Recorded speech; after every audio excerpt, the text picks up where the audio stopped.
আজকে আমার মেয়ে ফার্স্ট টাইম সুজি খাচ্ছে। দেখো আমার মেয়ের অবস্থা। ওকে খাওয়াচ্ছিলাম আমি সুজি, কোলের থেকে নেমে এই দেখো আমার গায়ে, ওর গায়ে দেখো একা একাই খাবে। মাম্মা লেগে যাবে তো মুখে। দেখো বিছানার চাদরের কি অবস্থা করে দিল।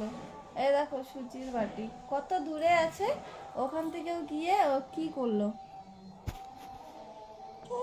হ্যাঁ কি মাম্মা, আমি খাইয়ে দিচ্ছিলাম, ওর পছন্দ হচ্ছে না, ও নিজে নিজে খাবে।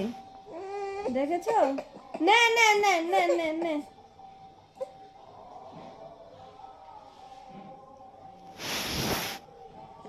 এক্ষুনি কি হাত দিয়ে খেতে শিখে গেছো তুমি? হ্যাঁ, এখনই একা একা খেতে শিখে গেছো?